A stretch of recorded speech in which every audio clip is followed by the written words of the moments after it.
Okay, can I ask that we stand to media? We are convened this afternoon here at Lutuli House to listen to the ANC message, which is mainly a reaction by the ANC to the announcement by the President Cyril Ramaphosa, on matters that have the potential to threaten national security. The Secretary General will reflect on the view and the perspective of the African National Congress. Immediately after that, we will take questions and continue with that engagement. Over to you, Comrade SG. Thank you very much, spokesperson. Ladies and gentlemen of the media, for patiently waiting for us to come to this media briefing. Earlier on, we had a memorial service for one of our staff members, Mohammed Iqbal Kadar, who passed away in terms of the Muslim ritual, yet to be buried on the same day. So today we had a memorial service for him. He was one of the valued staff members of the African National Congress for many years. The African National Congress extends its condolences to the government and the people of the Republic of Nigeria following the passing of former President Major General Muhammadu Buhari. We share in the pain and sorrow of our Nigerian brothers and sisters during this time of mourning. As fellow Africans united by a common vision of peace, development, and democratic governance, we stand in solidarity with Nigeria as they honor the legacy and service of their late former head of state. May his soul rest in eternal peace, and may the people of Nigeria find strength in this difficult moment. The ANC also takes this opportunity to salute the people of South Africa for their recent triumphs across a range of sporting and cultural arenas.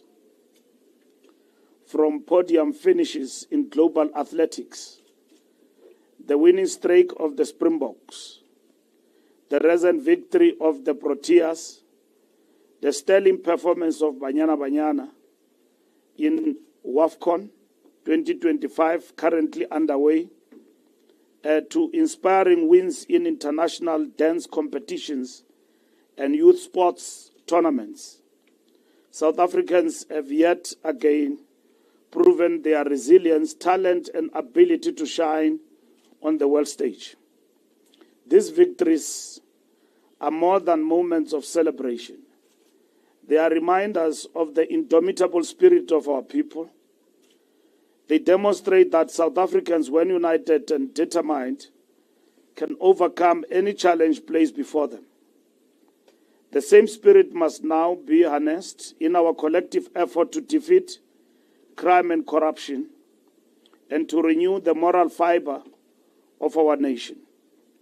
In this context, the ANC welcomes the decisive and constitutionally sound announcement by President Cyril Ramaphosa on Sunday, 30th July 2025, to establish a judicial commission of inquiry into the deeply disturbing allegations that are serious, far-reaching, and go to the core of the integrity of the state.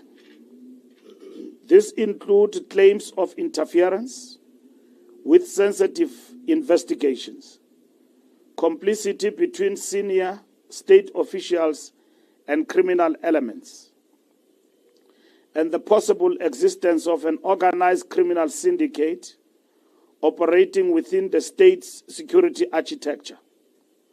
Left unaddressed, such allegations threaten to erode public confidence in the institutions that are meant to protect the South African people and uphold the rule of law. The ANC views the President's response as both necessary and responsible.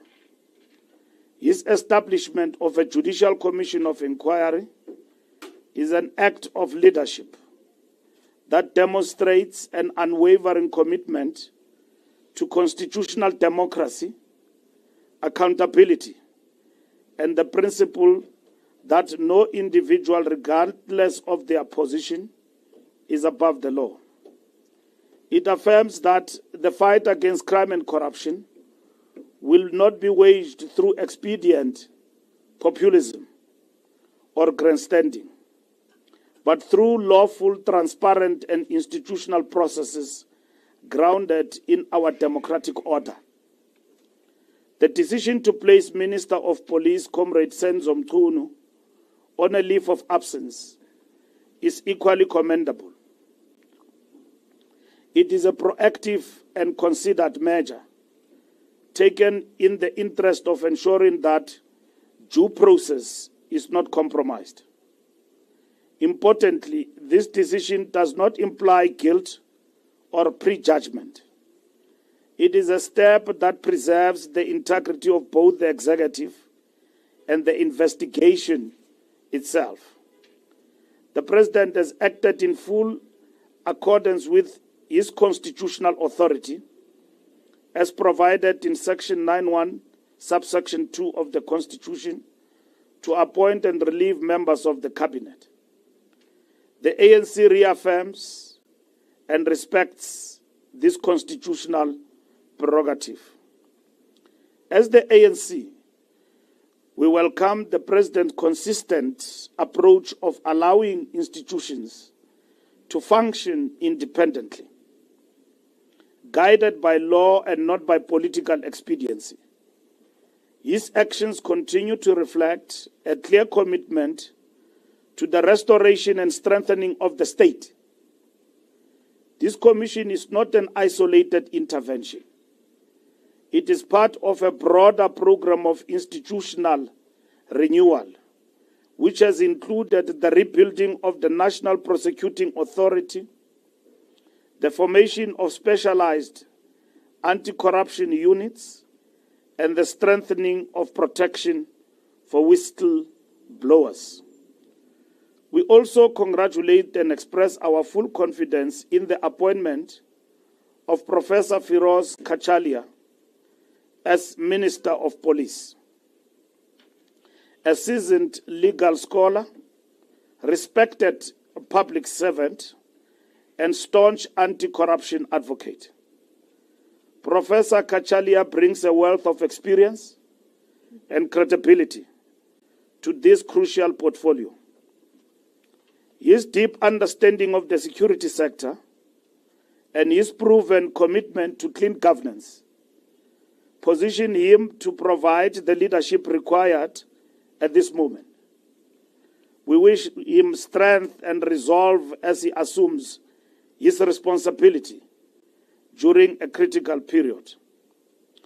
The African National Congress views setting of commissions of inquiry, while not a substitute for law enforcement, are essential instruments in the pursuit of justice, truth, and reform, especially where systemic failure, conflict of interest, or possible political interference has paralyzed existing institutions. The Zondo Commission into State Capture, despite its significant cost, has yielded substantial returns. Over 14 billion in assets are frozen, 5.4 billion recovered, and more than 60 individuals and entities facing criminal prosecution. The Nugent Commission triggered a renewal at SARS and exposed private sector complicity in undermining state capacity. These commissions have not only exposed wrongdoing, but have informed meaningful legislative and structural reforms. It must be understood that in a constitutional democracy, justice is not a spectacle. The separation of powers doctrine places limits on the executive's direct intervention in investigations or prosecutions. The demand for instant arrests, politically driven prosecutions, or trial by the media undermines the very foundations of the rule of law. South Africa's hard-won democracy does not permit leaders to act as judge, jury, and executioner. Instead, the president has correctly entrusted independent institutions to do their work and has created an enabling environment for them to succeed. We caution against the public consumption of a singular narrative that reduces complex institutional matters to simplistic tropes. As Nigerian author Chimamanda Ngozi Adichie reminds us, I quote, "This problem with stereotypes is not that they are untrue, but they are incomplete. They make one story become the only story," close quote. This is precisely the danger we must avoid, a reductive public discourse that ignores context, dismisses due process, and undermines faith in democratic institutions. In this regard, we call on the public, commentators, and all political parties to exercise restraint and respect the constitutional process now underway. The Commission must be allowed to conduct its work thoroughly, independently, and without fear or favor. Commissions serve this very function. They provide an independent and credible basis for legal, disciplinary, and institutional action. Calls for immediate arrests or prosecutions without this process reflect a disregard for constitutionalism and due process, and would ironically mirror the very abuses of power we seek to correct. The ANC further urges all members of law enforcement and intelligence services to act with the highest levels of professionalism, patriotism, and respect for the Constitution. Now more than ever, the nation needs a law enforcement sector that is apolitical, accountable, and rooted in ethical leadership. We also call on all South Africans who may possess relevant information to come forward, cooperate with the Commission, and support efforts to cleanse our institutions of criminal capture and misconduct. This is not a moment for complacency, nor is it a time for political theater. It is time for principled leadership, for renewal in action, and for a reaffirmation of the values that underpin the liberation movement's commitment to building a capable, developmental, and ethical state. President Cyril Ramaphosa has, even under intense political pressure, stayed the course of constitutionalism. He has not resorted to populist shortcuts or destructive patches. Instead, he has chosen the harder but ultimately more sustainable path of rebuilding public institutions, brick by brick, law by law, reform by reform. His approach is not driven by the need for applause, but by the imperative of transformation and accountability within the bounds of legality. The African National Congress stands resolute in defense of constitutional governance. We reaffirm our support for the Commission of Inquiry, for the President's leadership, and for all lawful and transparent processes aimed at restoring the integrity of the state.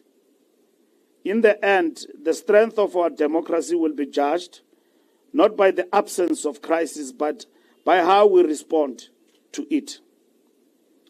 In a society faced with criminality, a demand for instant justice is understandable, but it must not come at the expense of legal credibility. South Africa's constitution demands that even the fight against corruption be conducted within the bounds of legality, transparency, and fairness. The work of commissions of inquiry show a maturing democracy, one that prioritizes substance over spectacle, and long-term reform over short-term applause.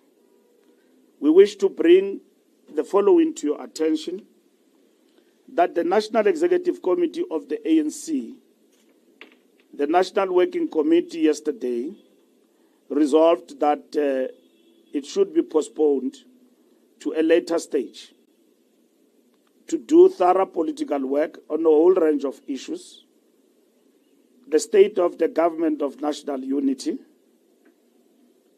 to do political work on our situation within the alliance of mending relations and dealing with matters of reconfiguration that affect our relations with one of our alliance partners, which have taken a decision to go to the next election on its own. And that requires deep reflection and decision by the National Executive Committee. And that process on its own requires thoroughgoing engagement with alliance partners, which we have done till thus far. And we're remaining now with the Communist Party and ultimately to convene an alliance political committee.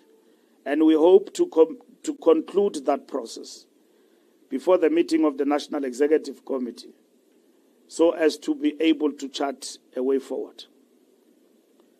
Again, the NEC must deal with the state of the economy in terms of the interventions that we need to make in the economic trajectory we're actually following, and what needs to be done with regard to addressing unemployment in our country.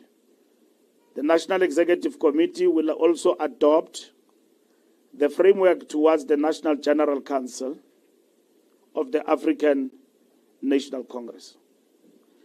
Lastly, I wish to bring to your attention, and I think that question may arise as well in the press conference, that there's been disinformation doing rounds in social media up to using artificial intelligence about Integrity Commission, alleging all sorts of things, including that Integrity Commission have taken certain decisions with regard to the matter we are dealing with as it affects Comrade Senzo. And I wish to bring to your attention that there has not been any interaction between Comrade Senzo and the Integrity Commission. However, such an interaction will happen as it is required by the ANC Integrity Commission and the guidelines and the terms of reference of the Integrity Commission. So there has not been any decision arrived at on this matter up until comrades appear before the Integrity Commission.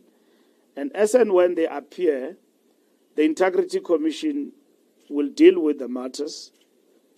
And at the same time, once it has concluded on those issues, the Integrity Commission will present its outcome to the National Executive Committee, which will deliberate on those matters and thereafter make the conclusions of the NEC on such matters public and communicate to the affected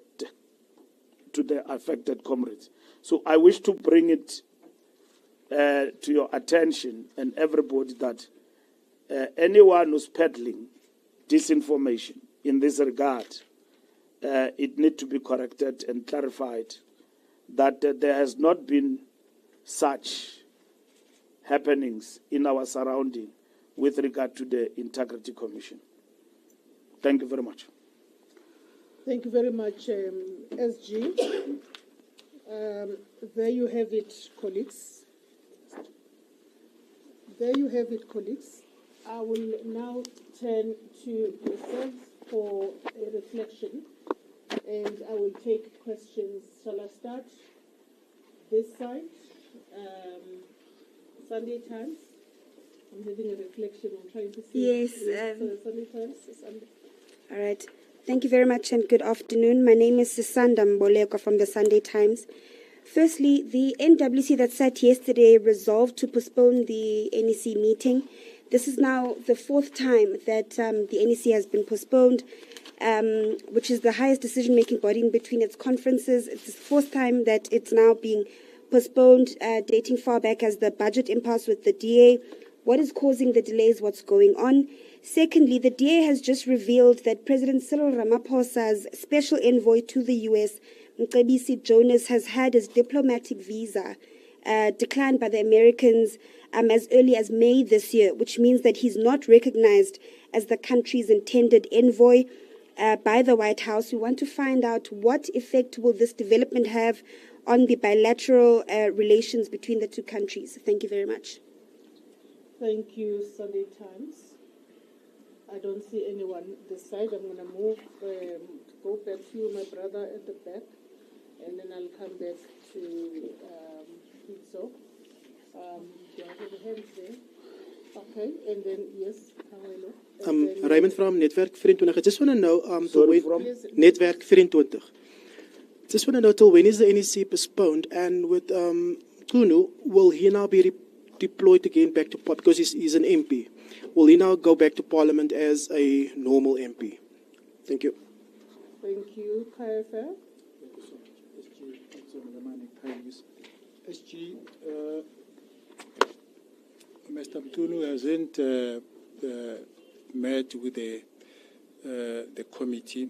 Has he ever met with the top 7 of the ANC? Or has he ever met with any committee of the ANC? Maybe, giving or handing over a statement. Thank you.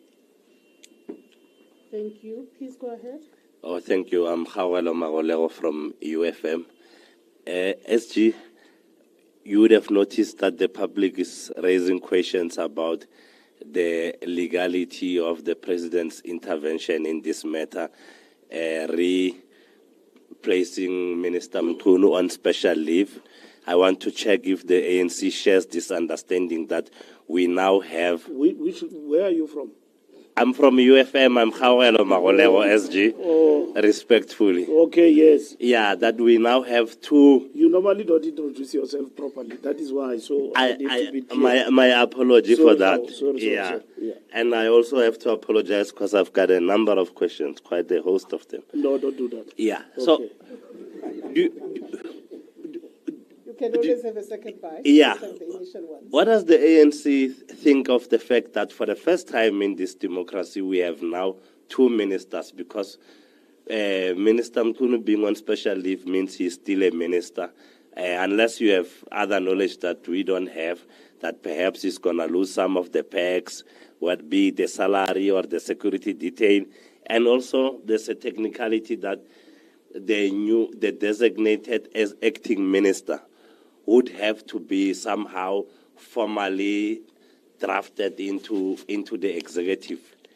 He can't just be made an acting minister when he is not already in cabinet. Does the ANC have an appreciation of a full understanding of how that is going to be done and how whether it is lawful?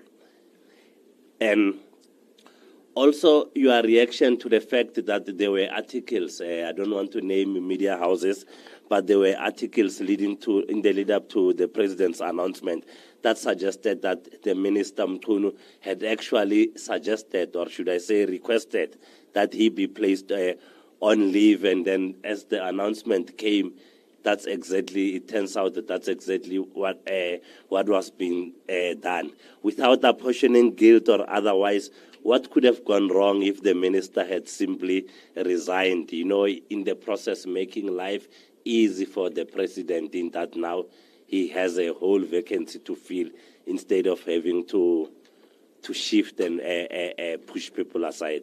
I think I can pause there for now. Thank you. I'm still wanting to take extra hands. News 24, followed by Newsroom. Afternoon, Mr. Mbalula. It's Yamtanda Kapa from News 24. It's been a week now since the General came forward with these allegations, and you've probably had time to reflect on what exactly has he said. And this is not a trial by media, but has the ANC thought about or reflected on what the General said in regards to the ANC, parliamentarians, ANC members that are part of the syndicate/international drug cartel operating in Gauteng? What are you going to do about once those names start coming out? Have you started to think about that? Thank you. Newsroom Africa. Thank you very much. My name is Connie Hunter from Newsroom Africa. SG, just to go back to the question that the colleague asked around Senzo Mkhwanazi. So you mentioned that Firoz Kachalia would be appointed the Minister of Police. So in your understanding, can you just break down what is the process that's going to be taking place? We're having a new Minister of Police. Does Senzo Mkhwanazi remain as a minister without portfolio? Will Firoz Kachalia be sworn in? And when he's sworn in, what is the designation that he gets? Because obviously we know the constitutional loophole around acting, that only an existing minister can act in a position. So if you could just clarify that. And then secondly, if you could just perhaps talk to us about the Senzo Mkhwanazi or Minister Mkhwanazi's role in the ANC. Does that get curtailed in any way, or does he still participate in caucuses, in meetings, etc., representing the ANC? Is there any curtailment on his role as an ANC leader, NWC member? And then thirdly, with regards to General Mkhwanazi and the public support for him, where does the ANC stand on Lieutenant General Mkhwanazi? Do you support him? Do you support the approach in which he made these accusations public? And has there been any engagement from the party with him in relation to the accusations he made around the party and party activities specifically? Thank you. Thank you very much. Are you comfortable that I proceed? Or we can take this back? Yeah. We proceed. Let me answer. Okay.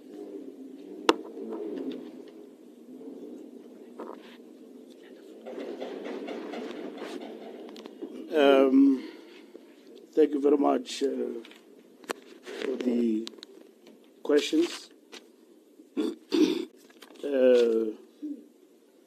Sisanda,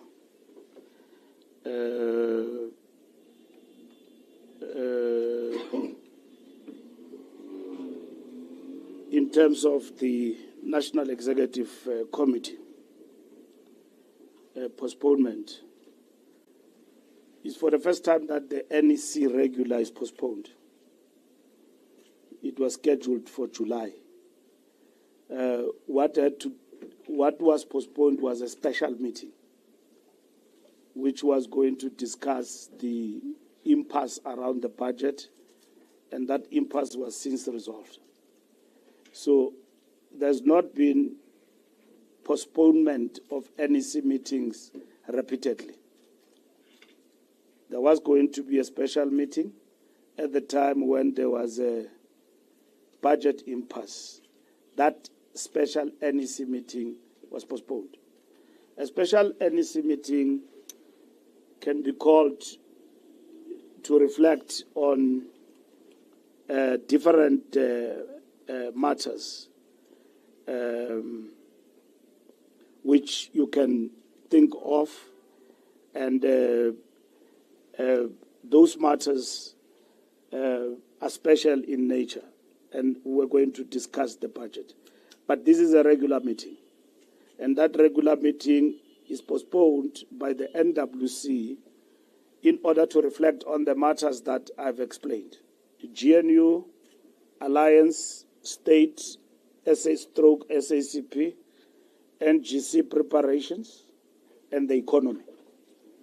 So the NWC felt that we need 4 to 5 days to deal with those issues because we don't have a luxury of meetings week in and week out as the African National Congress. So that's what we are going to be dealing with. I can't comment on Mcebisi Jonas. The envoy is appointed by the president, and the president will deal with that particular matter and government in this particular instance. So I don't know the information. We wouldn't know on which basis was this set aside by the United States, and only government can actually deal with that particular matter. News 24, will Mkhunu go back to Parliament? Ministers are members of Parliament. Are members of Parliament. So he's not suspended as a member of Parliament. He's a member of Parliament, Comrade Senzo. So he belongs to Parliament. He will attend Parliament and all the duties that are expected of him to perform as a member of Parliament. The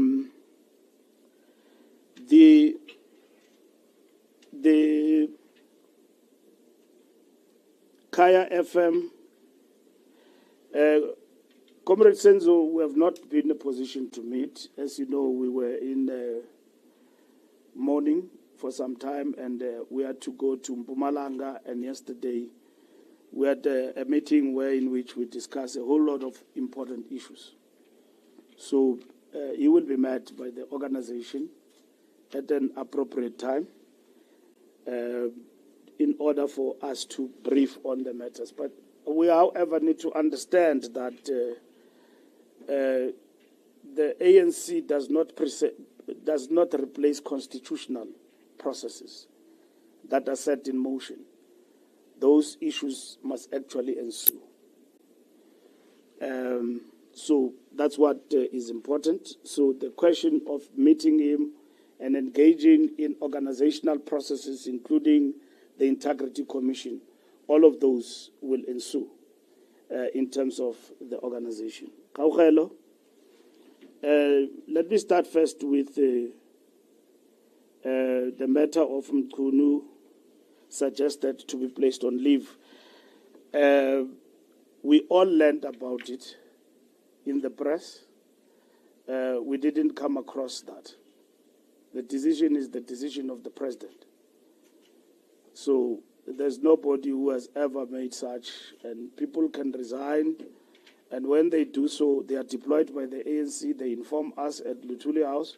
So from our side at Luthuli House, we don't have a correspondence from Comrade Senzo that says that he requested to be placed on leave in government to inform the party, or otherwise he is resigning in government.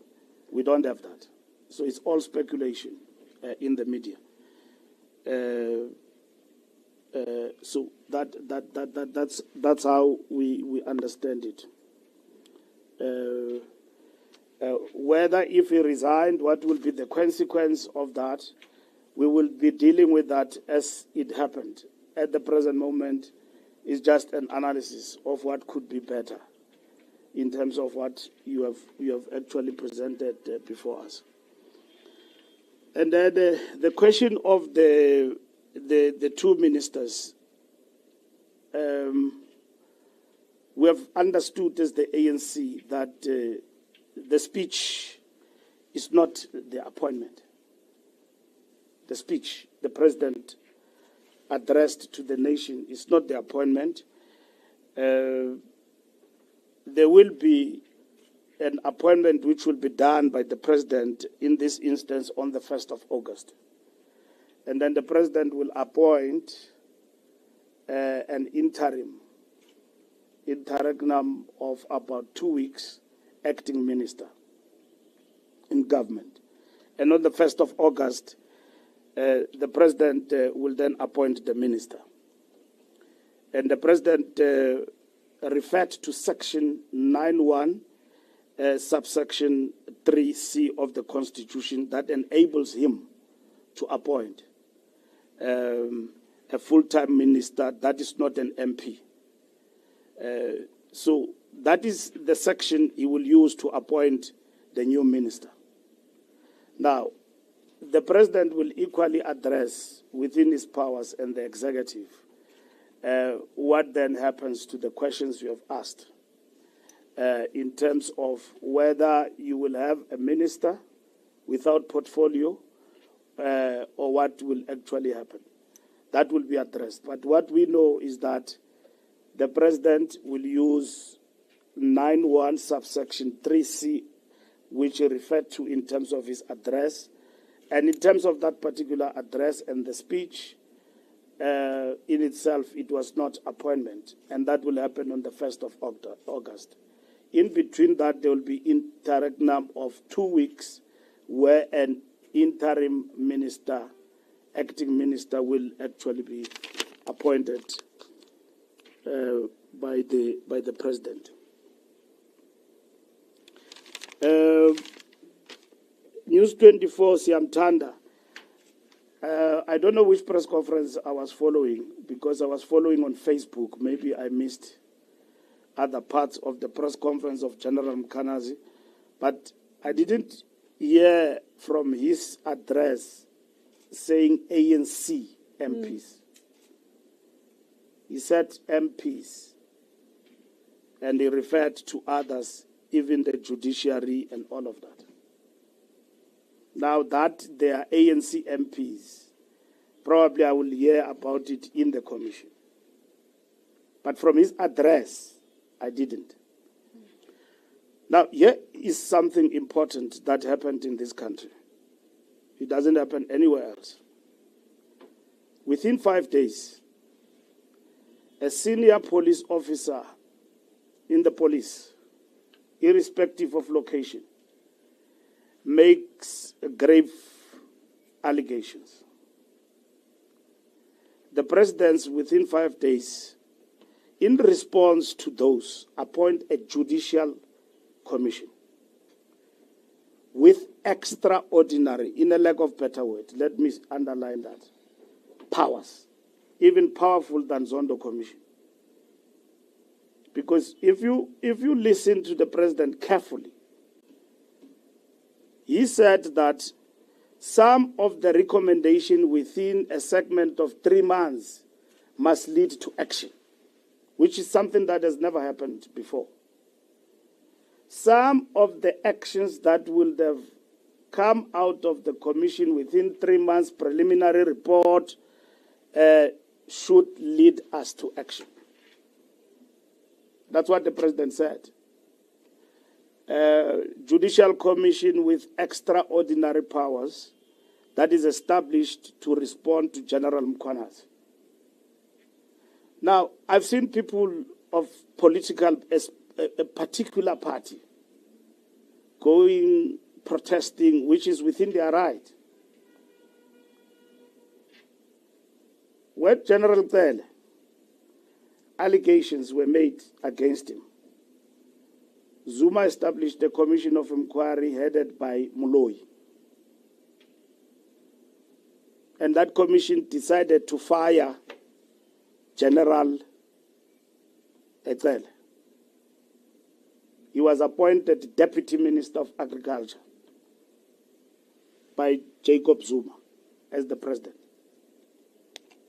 Commission of Inquiry, Judge Moloi.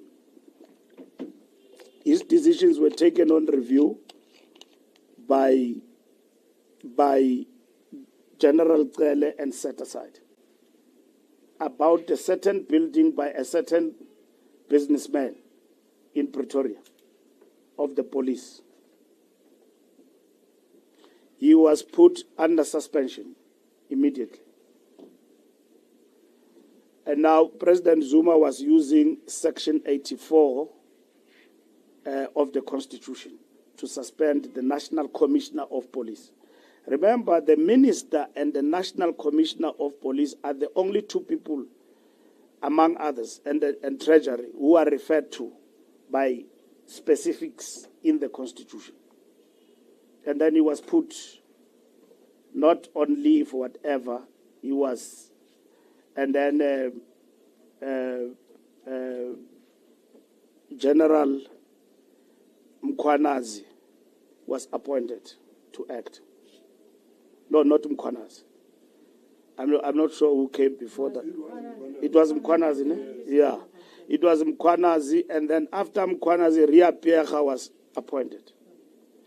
Ria Pierre was also put aside by a commission of inquiry out of the Marikana situation. Now, that was a judicial commission of inquiry on the police. This commission is much broader. It's going to deal with all these allegations that are made here.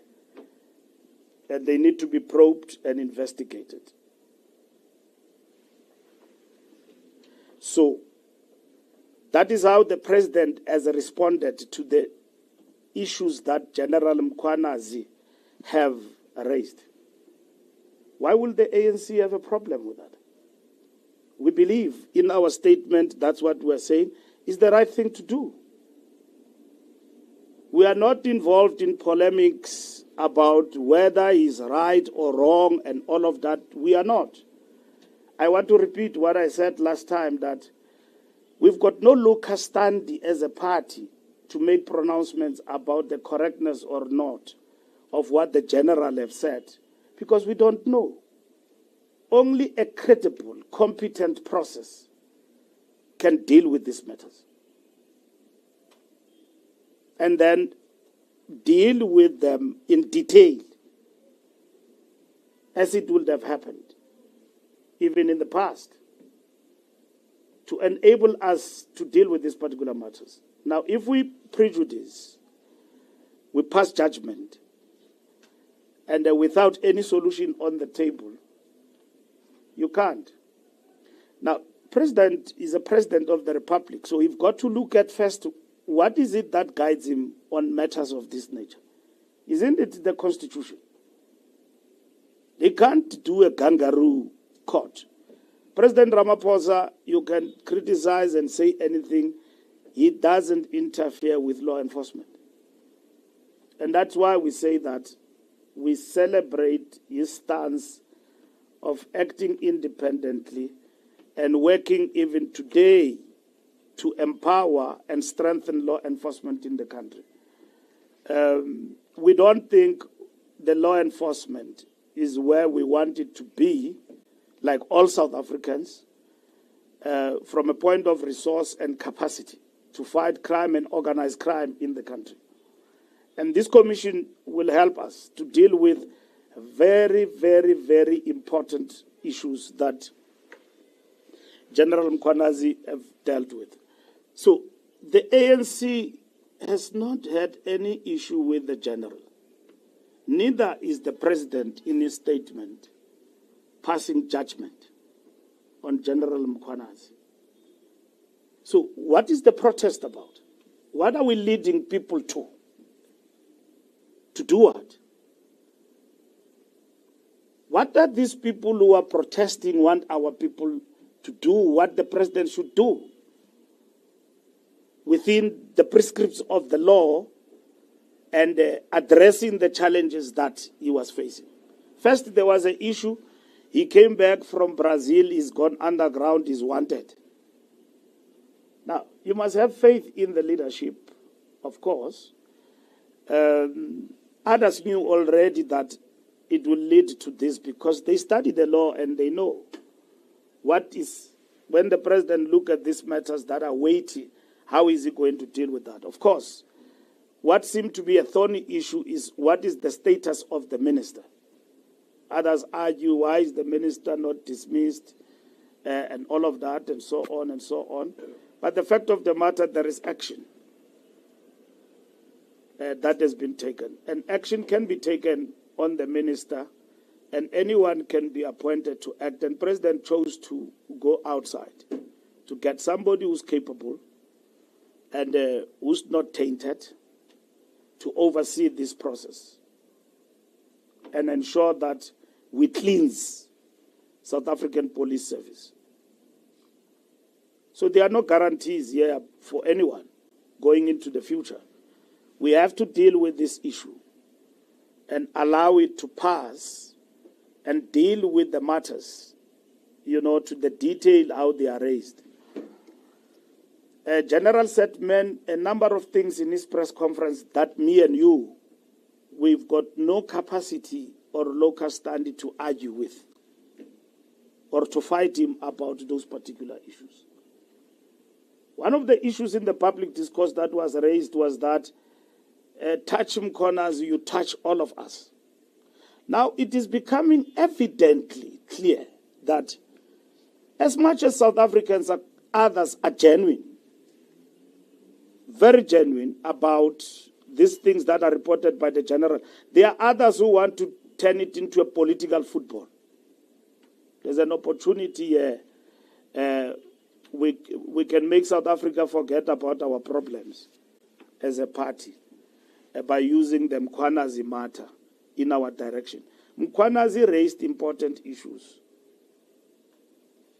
And I dare say, bravely so, and put them in the public. Now, the demeanor and how we raise these issues is not a matter to us as the ANC of a serious conversation. The most important question is to get to the nub and the substance of the issues that the general have actually raised. So we don't know about ANC members that were raised by the general, except MPs in general. So if there are MPs who are implicated in criminality, they must be exposed. And then they must be dealt with in the context of the commission. The Kanita, Feroz appointment. Yes, Feroz will be the Minister of Police. And I've explained that point earlier on that President in his speech did not address the question of appointments. And he will address that issue on the 1st of August. He will address that, including Mkhunu, what's going to happen to him. President will address that issue. The principal question before us is that he is on leave with immediate effect. Commission can go on with its work, and that's it.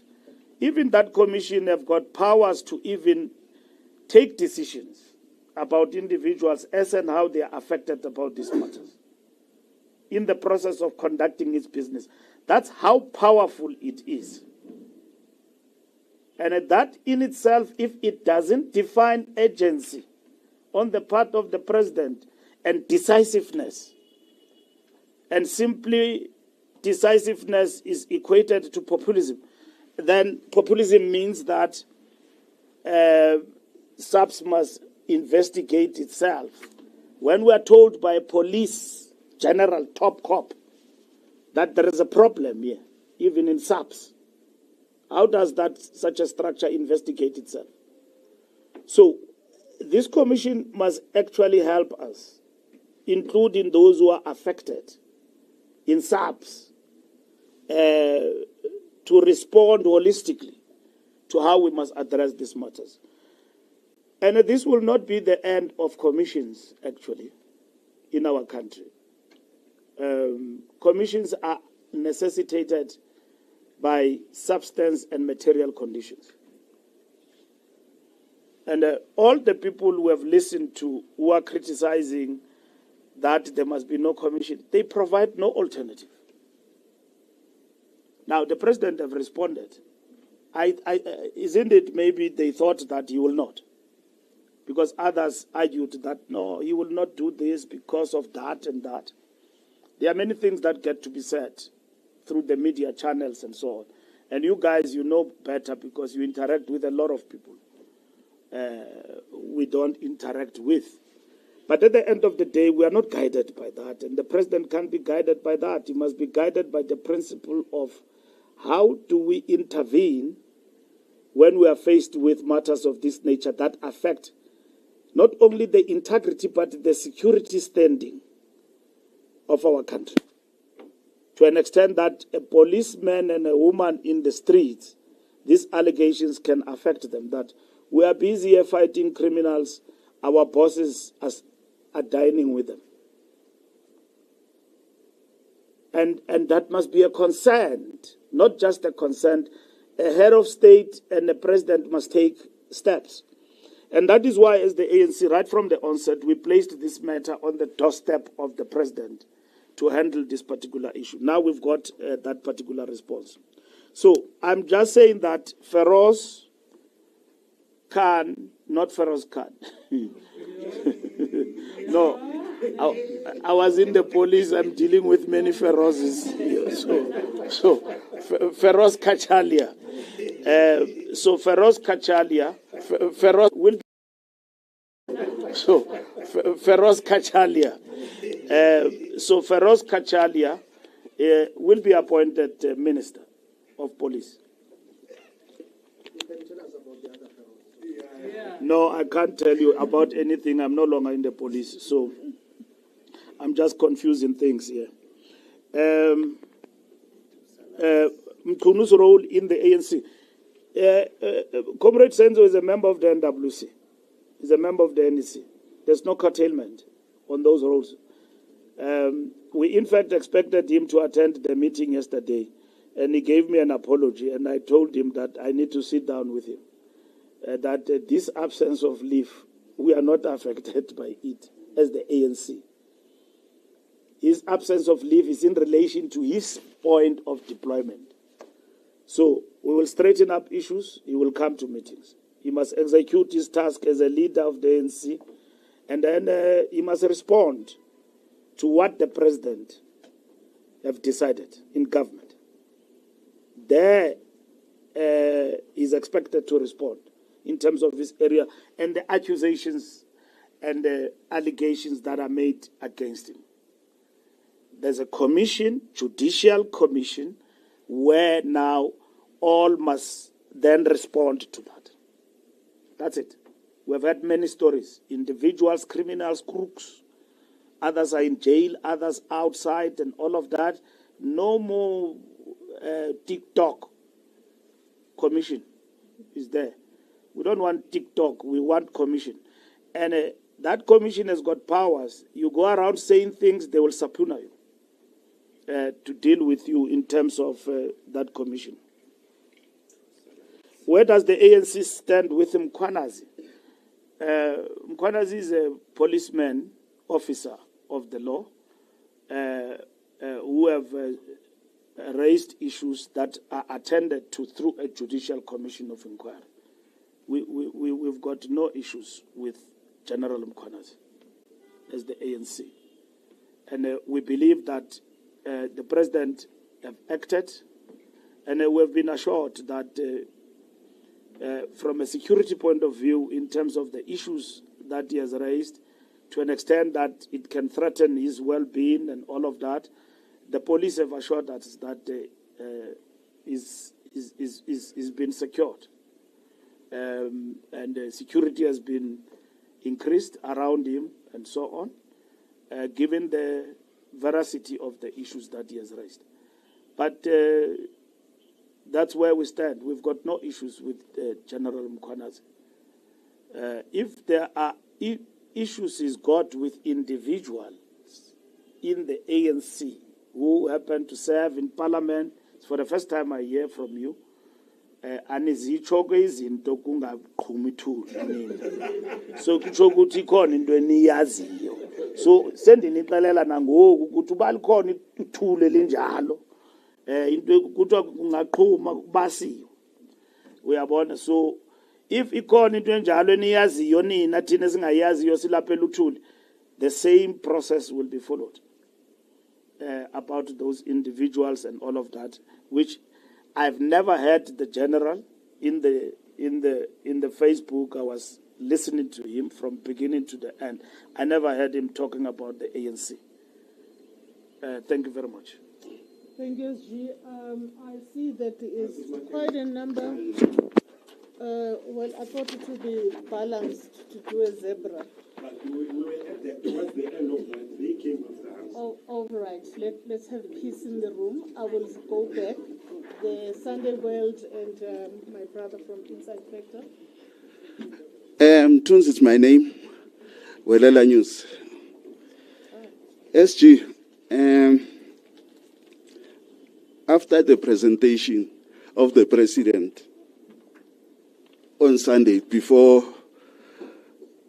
the masses of the country, within 24 hours, actually there was a mixed reaction. But within 24 hours, boom, the acting police commissioner, Freddie Kegan, he escaped the attempted hijack.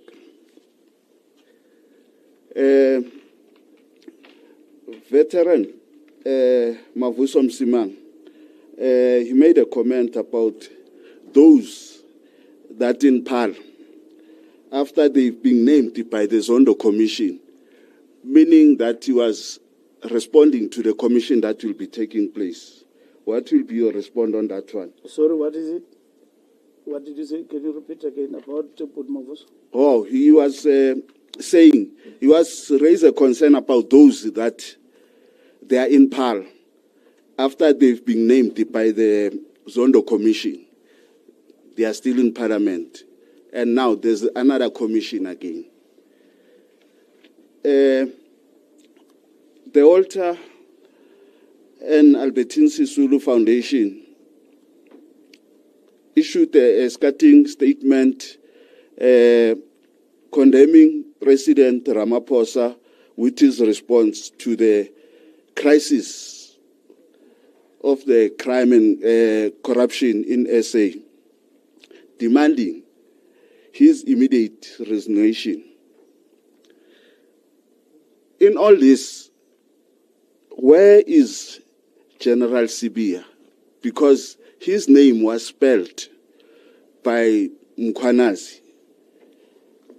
The president said nothing about him, and Sibia, he responded when his name was mentioned by Mkhwanazi. He made a statement the same day, and he was saying that he was mandated to do what he did, or to remove that task team in KZN.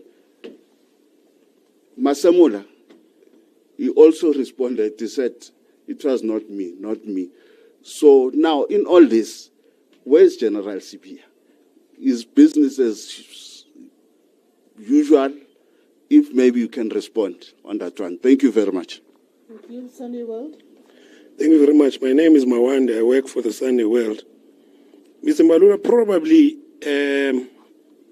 I see you want to say something, but you are not saying it. Maybe let me push you there. Around Lieutenant General Mkhwanazi, what is your political characterization of him? Leave the legal jamboree, what, all these other things. Because to be quite honest, humbly so, for some of us, he has now firmly placed his foot in the political terrain. If you study his movements carefully, as you say yourself, there's MK marching, people calling, saying things will happen if he is removed. What is your political characterization of them? And leave those legal jamborees that we are talking about. Two, let us, okay, probably before I get there, what is your comment on the links of the incoming acting police minister, Professor Kachalia, to the Brandhurst Foundation, which now appears to have its tentacles in all the governments? In the SADC, it is now a fully established fact that Professor Kachalia has links there through your very own former Deputy President, Mr. Nhlanhla Mkhwanazi. What is your comment there? Number three, let's zoom in again on this Mr. Brown Mkhwanazi, who was at the center of the press briefing by Lieutenant General Mkhwanazi.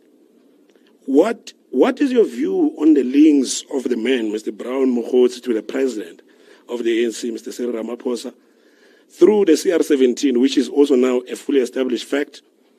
There is also another emerging connection to the NEC member of the ANC, Mr. Pejani Chauke, as well as the Minister Senzo Mchunu in his capacity as an ANC leader and his presidential bid for 2027, as well as the presidential bid of Mr. Patrice Motsepe. Those are ANC issues. They have nothing to do with the state. What is your comment on that? And then on Mr. Brown Mkhwanazi, yourself, Secretary General, Mr. Mbalula, do you know the man? And if you know him, how do you know him? Do you know him now or historically through your other roles that you have played in government? Finally, do you know of any ANC politicians who are on the payroll of murder accused Mr. Vusiket Matlala, whom we are told is also handling a lot of politicians across political parties? But let's focus on the ANC. Thank you very much. Thank you. I will now turn to Melon Guardian and then now you can sort it out. Okay.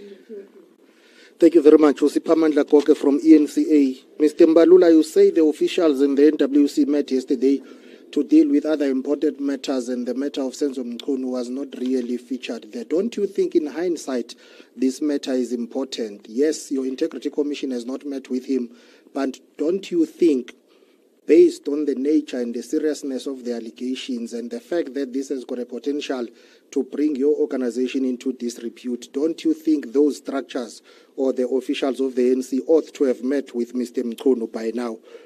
My colleague touched on the issue of Shedrack Sibia. He has been placed on special leave. Can you comment on that? Yes, it's the matter for the police, but it's why we are here, because of the allegations that were made by General Mkhwanazi. Is the NEC meeting postponed because it was clashing with the Mandela Day? Our sources are telling us that most of your deployees were going to be all over the country on Mandela Day. That's why you decided to basically cancel or postpone the NEC meeting. And also, what is your take on what is going on with the Minister of Higher Education? The President has asked her to submit a report, but the rumblings and the pressure continues on her conduct in Parliament. What is your official position as the ANC in that regard? There are calls for her to be axed. Thank you very much. This is our very last round, colleagues. Lunga? Yes. No, you've already asked more than 5 questions. Lunga? Okay. No, thank you very much. My name is Lunga Mzangwe. I'm from the Melon Guardian. SG, for me is that some in the ANC view Mr. Mkhwanazi as being an ally of the president. Is this the reason that the president is kind of treading very lightly on him?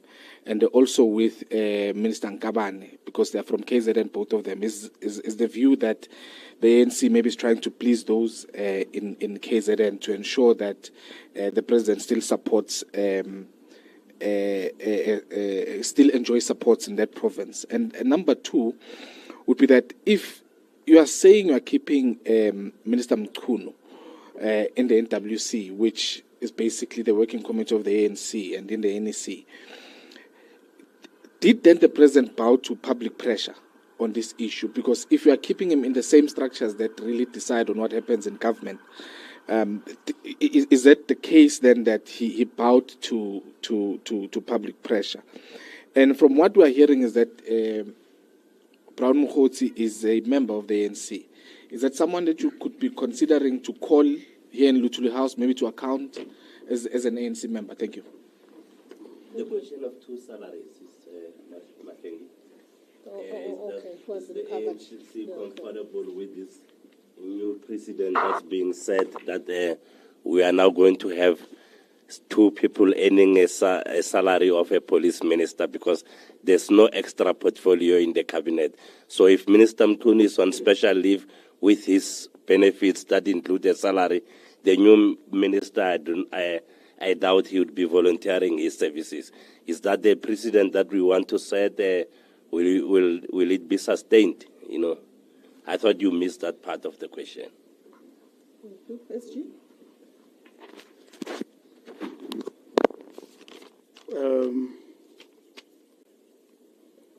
Welela,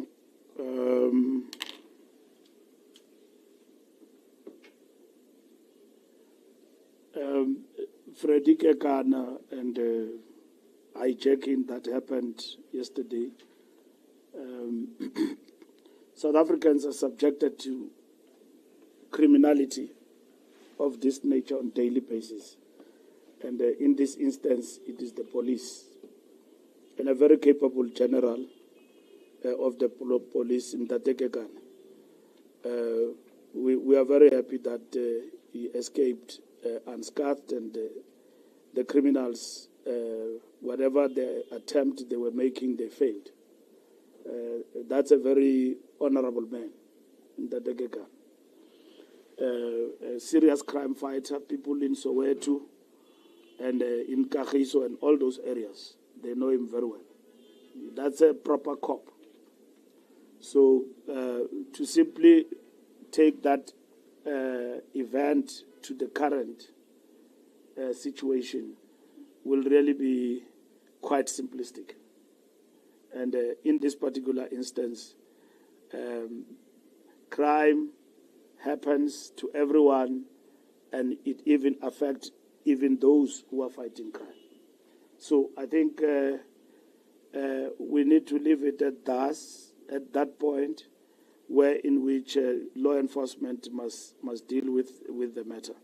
But we are very much elated that he survived that attack, because if anything would have happened to him, the fight against crime would have been poorer, because he's a well-known police general who gave it his all in the fight against crime. I'm telling you, in Soweto, all those areas, they know him very well. People named and all of that. The process of the commission will be able to deal with the question of individuals who are named or who have matters to answer before the commission. And that's what this process is going to be about. If you are named and you are implicated one way or the other, the commission then enable us all to get to the deeper understanding of the role of these individuals. That is really what is important. Now, the Sisulu Foundation, like any other entity or person, is entitled to its own views. However, what the foundation is agitating for, we believe, is lawlessness. Because a situation where the guillotine must fall on the heads of those with allegations leveled against them without any due process is something which is unheard of. The statement of the foundation uses an important word in relation to allegations leveled against Comrade Mkhunu, the word of the accused, quote, unquote. The accused is in the dock. And South Africa is a constitutional state founded on the rule of law and human rights, which we believe any person who's accused of wrongdoing must be subjected to due process. And which is what the president have done. We have responded. The president have responded to what is before us as a nation, including in as far as it affects the minister. So the minister will not be in any position to preside over the police force where in which his name has been brought into question by the high-ranking police officer. So the Audi rule is applicable to every citizen, that you must listen to the other side. terms of the accusations that are actually leveled.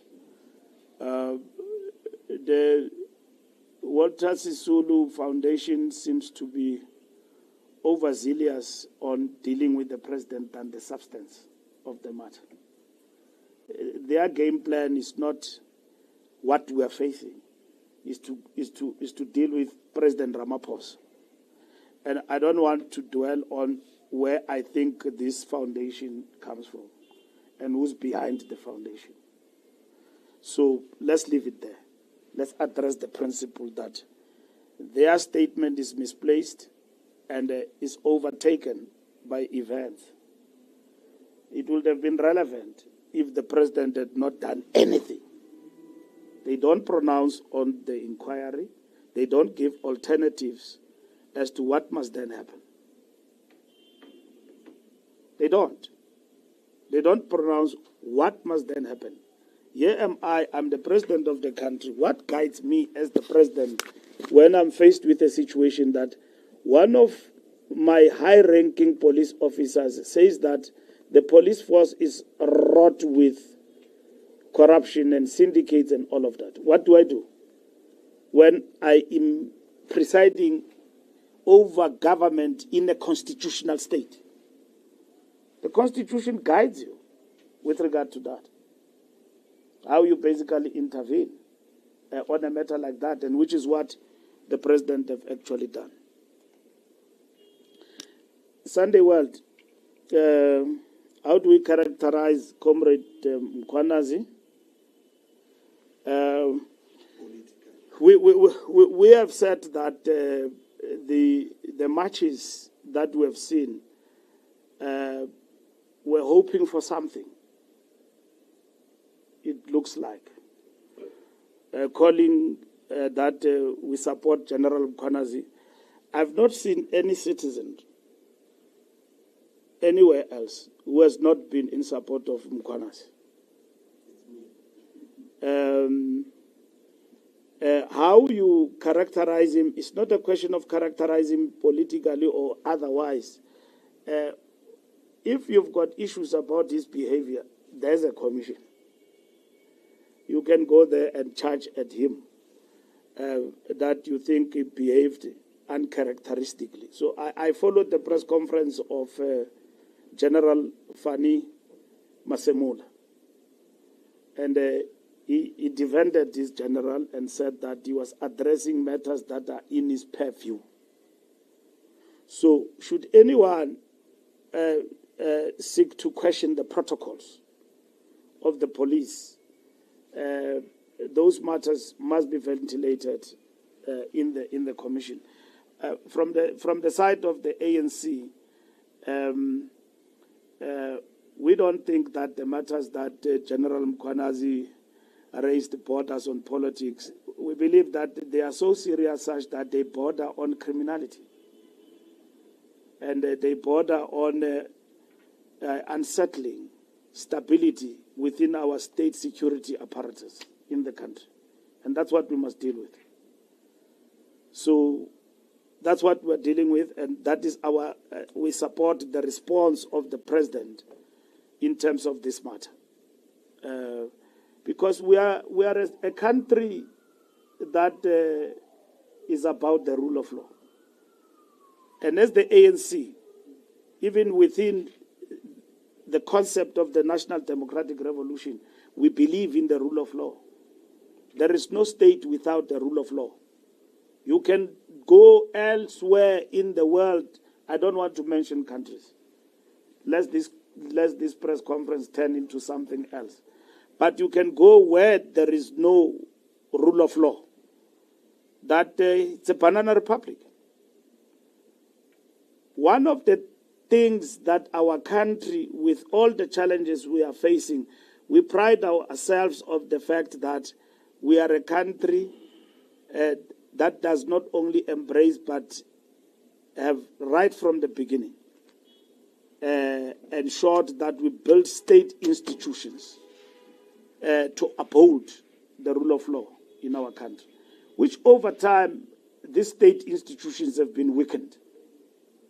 And that is why Zondo Commission, And we are able to illustrate what Zondo Commission is able to do. Yes, of course, people are impatient.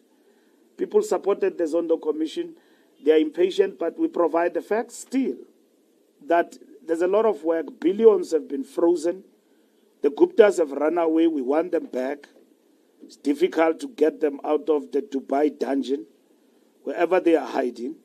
We want them here to come and account. But all their assets here, we have taken them away. They are frozen. This thing was going on and on unabated, but it has stopped. But it must stop for good. And state institutions, we cannot forget, as a country, where we come from, not so long ago, must be strengthened. It's painful for all of us to see a state prosecutor on television and say that I'm not strong. Okay? Then the criminals are emboldened. Lawlessness creeps in. It's painful to see a general of the police says, look, I'm faced with this situation and this is what we are faced with. And our country can't fold arms in relation to that. And our president have demonstrated that it is the country first that matters and the protection of the rule of law. That's what President Ramaphosa have done. Whether you like it or not, others don't like it or not, but they will be seen for who they are. Populism. We are addressing a problem here. Other people are calling to go to the streets. We have not finished the anarchy of July riots, which was in vain. Again, it was about the rule of law. One person holding the country at random. And when the state responded to that, it became personal. Ramaphosa versus this one. Undermining of the rule of law. They want to repeat that today using Mkhwanazi. They want to repeat that today. And I remember Mkhwanazi saying that he didn't know that ministers love alcohol so much and so on. He had to go and defend alcohol. And there were reasons for that anyway. But the fact of the matter is that even then, the major issue there, when people were running up and down in the townships, the issue was the rule of law. That's why the president attended this matter and elevated this matter to this level, so as to deal with issues. So why would we attend General Mkhwanazi and use political polemic to characterize him as though we have run out of ideas? We can't do that. We are addressing what he has raised, and we are attending to that. And that's what is important. Any diversion that seek us to do something other than what we're supposed to deal with, it's anarchy. We will just be allowing these people who are hell-bent on promoting and running the country down on anarchy to just do as they wish. You know, I've mentioned President Zuma deliberately in this press conference, which is not the intention, because I've had people who support him in the streets and marching with clad regalia of MK, which is camouflage, saying that they stand for the rule of law. Where were these people when the state intervened decisively to get rid of Fikile through the Muloi Commission? Where were these people when we had dealt with Marigana? Ria Piaga had to be guillotined out of the police. Where were these people when we had to deal with Nhlanhla, who was running amok, state being undermined in terms of the rule of law and all of that? I was at the helm of the police. I dealt with that decisively. Put him in the streets. Because the rule of law is the rule of law in this country. Where were these people? I'm saying to you, this is nothing else but political opportunism seeking to use a genuine, not even concerned, not even a demand, you know, standing up bravely so by a police corps, whether he's wrong or right, it will be proven in the process that the president have outlined. Where were these marches? They were not there. President Ramaphosa leaves Brazil, come into the country, respond decisively within 5 days with a commission, judicial commission of inquiry, to investigate all lamanyundululu siwaxelelwayo apha, which must be investigated. And I'm not going to respond to names, because there are many these names. So and so, so and so. They must be investigated. We believe in that. And that the rule of law must prevail at the end of the day. And through the commissions, the rule of law have prevailed. Even within Saps. Rule of law have actually prevailed, even within Saps, to address some of the pertinent questions that face us as a nation. Brandhurst. What is Brandhurst? And if you want to define it in ideological terms, probably you can go to town about it, but to be associated and to be part of the Brandhurst in itself is not an act of criminality or corruption. You may disagree with Brandhurst. We may disagree with Brandhurst, whatever that is the case. But these are foundations that are there. But how do you then prejudge and somebody on the basis of belonging to a board? We are putting to you, in terms of the presentation today, Firoz Kachalia has got history in this country. Before we were free, when we were free, and when we went to government, he's got no iota of corruption. He was presiding over police. President gave him tasks to fight corruption, and that corruption watch he was actually heading, or becoming board of it, and so on. So he has really dedicated his life to this work of ensuring that there is integrity.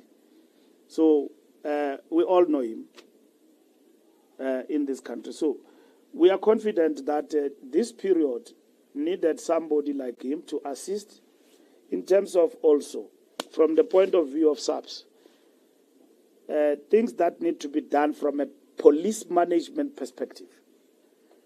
He will understand what needs to be done and advise cabinet appropriately and so on. He will understand the demarcations between the police and his role as a minister, and how to support the police to ensure policy gets implemented. I had somebody complaining sometimes back, but he must have a podcast interview with me, that person, I won't mention, so that I can clarify him about other things. So, Mawande, I'm not going to talk about Brown Mokgotsi and his membership, CR17 and all of that. There are many chance takers in South Africa who clad our regalia and then project themselves as ANC members and all of that. And they get implicated from time to time in many other things. So I don't want to prejudice anyone and claim here that he's not a member of the ANC, because he's going to say, I'm accused about this and that, I didn't have a right. SG went to a press conference and found me guilty.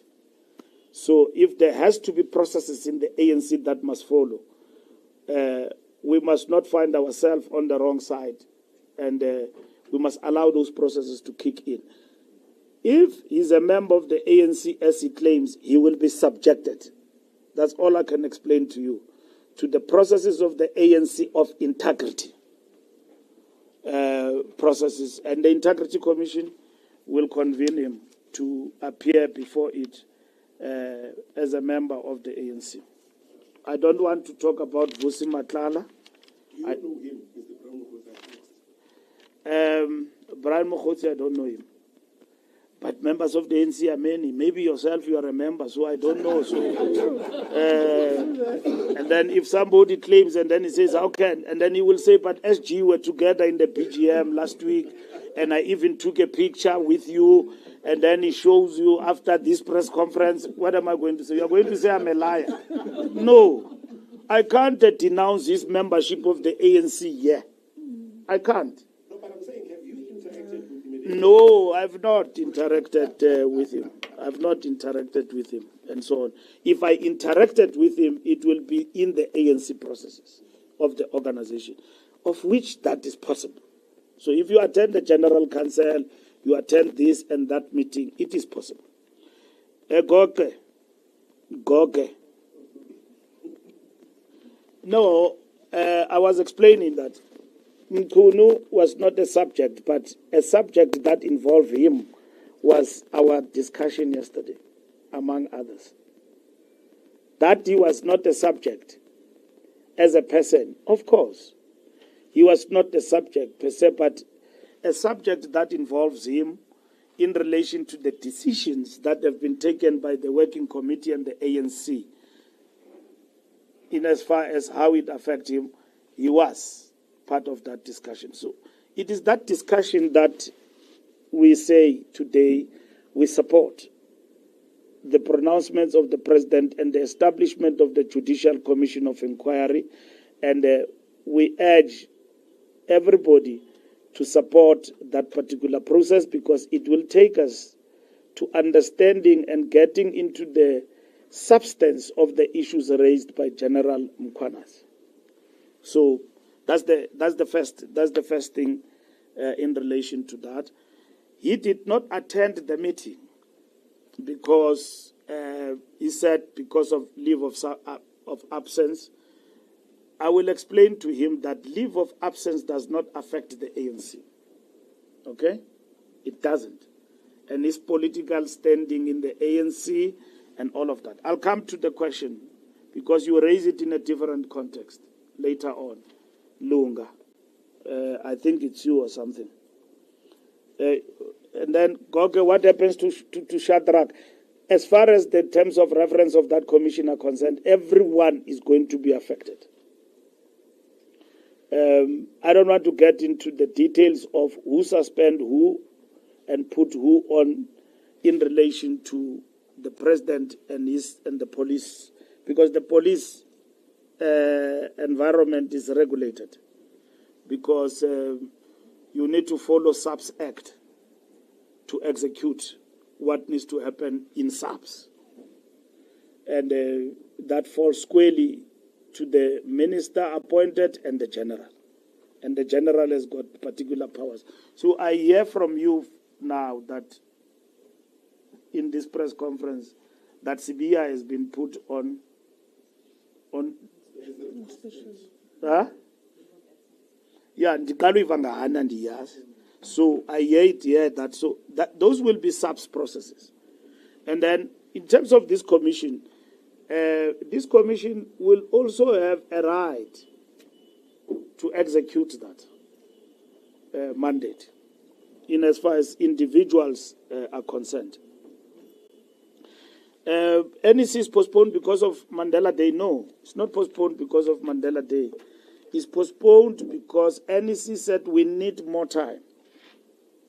We need more time to discuss the state of the GNU, to discuss the economy, to discuss a reconfiguration of the alliance, to finalize the processes. By the way, next week we've got the Liberation Movement Summit.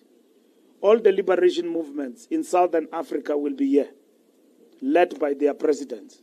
So it's a big summit we have been working on over time and so on. So the NEC could have easily taken place next week, but we are going to August. And August we've got Women's Month, and then we must celebrate the anniversary and commemorate the 9th of August as the ANC and joining everybody. So, of course, Mandela Day, we will be doing something, even if the NEC was taking place. We are expected as individuals to contribute. This is a global call, global icon. Individually, we are asked to do something for 67 minutes. Even if there was NEC meeting, everyone would have started first with the 67 minutes. Not as a collective, but individual contribution to humanity. What you do. Others are not doing it for 67 minutes. They do it daily. 67 minutes, they will just be showcasing what they do. So I know for a fact that on the 18th, I'll be somewhere doing something for 67 minutes. Education Ministry, we have said, and we want to repeat again, when a minister is charged by any individual or parliament about lying, there are processes in parliament that need to be followed. And that is called the Ethics Committee, where you've got to prove there that this minister came here and then lied to parliament, and then on the basis of that, we come with the following recommendations. Now, we have said that the minister have erred and the minister have worked to correct what she did around the sitters. And what is that? The criticism around the appointment, that these are political people aligned to the ANC, and then that was the first criticism, and that this must then be reviewed. The minister reviewed that, apologized, and then accepted, and re-advertised the process, meaning rerun the process. That's what she have done. She have appeared before the Portfolio Committee around issues of now the appointment of what? The committee that she selected to appoint these chairpersons. Now, in terms of the National Skills Act, from the point of legality, there is nothing that requires the minister to establish a committee to appoint chairpersons of committees of the sitters. The minister did that for good governance and accountability. But she could do that without any committee. She's now accused about lying in relation to members of the committee and all of that, which involved a senior respectable advocate in our country. And the minister again responded to that matter. That I shouldn't have mentioned this. The advocate indeed did not accept to be party to this. And we add on that part. And that is it. Now, there are parties that have taken the minister to the ethics. So they must then level up and decide, in terms of their accusations of the minister lying, what is the charge of lying before Parliament on these particular matters. There are about 2 people who have made allegations to the Portfolio Committee or to the media or anywhere else through WhatsApp groups and all of that, and said that they were not party to the committee. But what the minister said before the committee is that these are the people who were part of this. Some of these people are DDGs in the department, including her own advisors or something like that. But she revealed those names. And one was an advocate who never took up the position, and the advocate clarified the matter, even in a public letter, that I was never party to this. And the minister apologized and said, I had and accepted on this particular matter. So the ethics must preside over that matter and Parliament and make a determination on this issue as to if they charge that the minister lied, how did she lie, what she lied about. Now, should the ethics committee arrive at a decision about the minister, then that will then means that the executive and the standing of the minister is brought into question, and they will make recommendations to the president and everyone else what needs to happen in relation to that minister. That's how it happens. Like all ministers, even myself, I was a minister, I was subjected to the same processes. I went to the public protector, I went to the executive, and then that is it, ethics committee, and so on various matters. Now, any other process that is defined outside that, we wouldn't know. And you simply can make a charge unsubstantiated and say that the person have committed the following, and then you need to pursue that matter in the context of Parliament and make a decision with regard to that. So these rumblings, Goge, must be addressed in Parliament on the charge of minister lying. But in relation to the process, the minister have restarted this thing and have admitted, and the process have since been restarted on the question of the sitters. Lunga,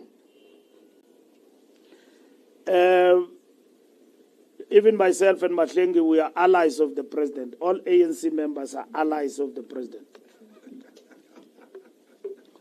So are you going to say that if I do something wrong, the president must put a blind what? Yeah, to what I'm doing? I think it's unfair, that question. Because the president have acted. Yes, the president have taken an oath at a big inauguration there at the Union Building. So you are basically now saying the president has broken the oath. He failed to act on misdemeanor and everything that is alleged. And in that sense, you bring into question the oath of the president. So I wouldn't say that.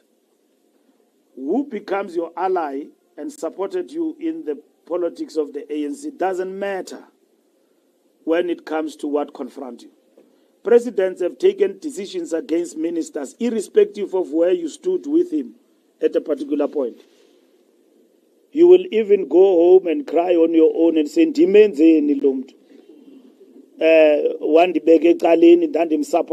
it doesn't matter. If you are wrong, you are wrong. It doesn't matter where you stood in the politics of the ANC. There you are serving the country, which is what President Ramaphosa have done. If he was, according to what you say, political alignment in the ANC, you would have said, hey, man, because because he understands that the country comes first. He understands that. It doesn't matter here in the ANC what tomorrow you can say. There are people in the ANC who wouldn't like you because you have acted on the right side of the law and all of that. But when we are here, and when he's here, the president at Luthuli House, it's ANC, it's not government. When he's there in government, we expect him to deal with matters as the chief executive of the country. So, keeping Mkhunu in the NWC, yes, he must be in the NWC. He's an elected member. And unless otherwise, by any committee of the ANC, I wouldn't respond to Comrade Mavuso because I didn't listen to him. And if I may respond to something I've not listened to, I will attract something to my direction without engaging with the veteran. So I need to understand what he was raising and what he said. So I'm not going to respond to that because I didn't hear him, what he was saying and what he was, because sometimes media take clips and I don't get the context of what he was talking about. And I respond just to a clip. I wouldn't do that. I'd rather be furnished with a full response. And what was the context? Because context is everything. So say somebody else. Context is important in everything that everybody does.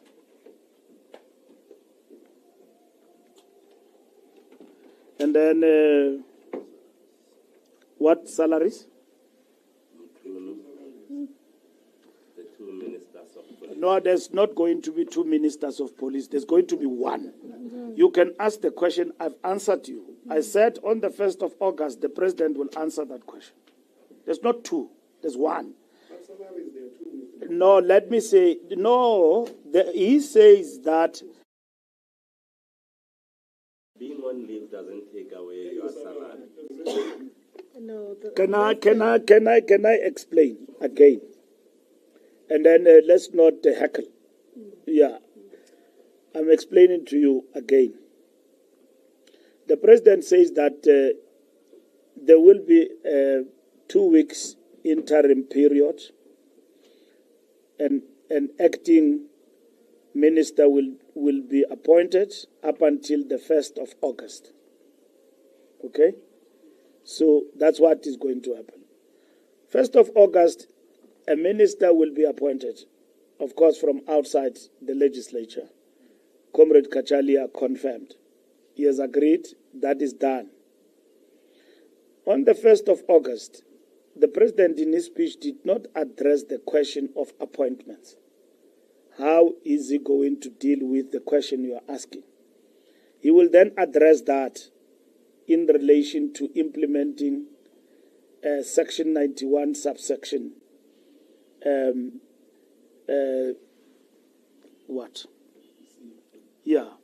C of the Constitution, and then address what happens to a person who is put on special leave.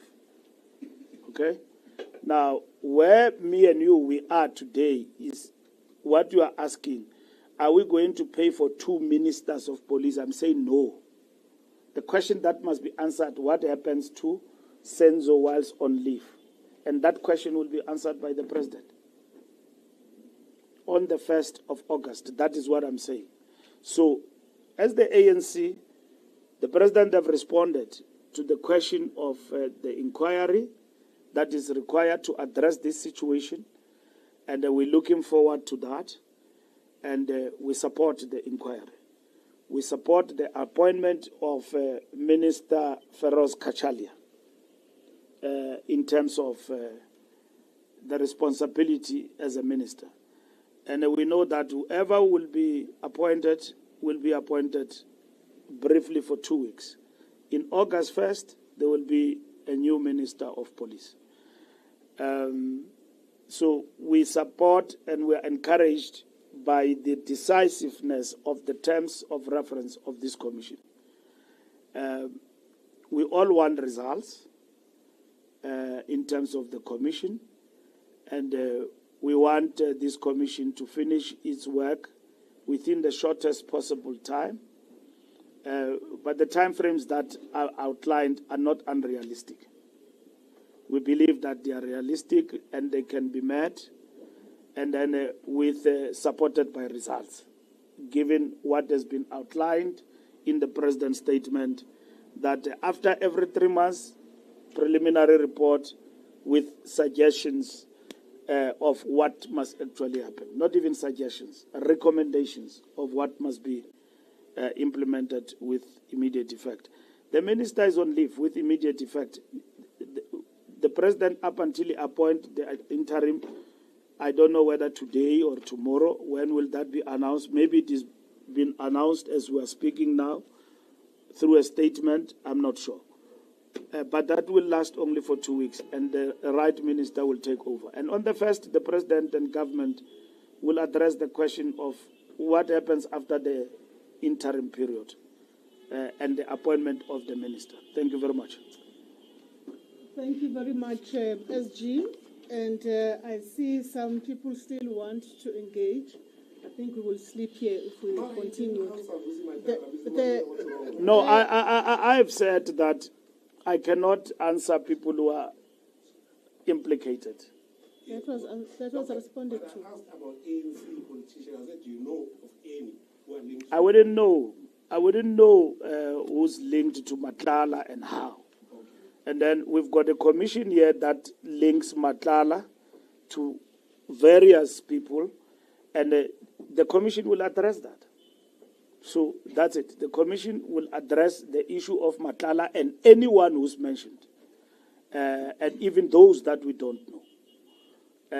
Those who've got information and the capabilities of giving this information will provide to the commission. Thank you very much.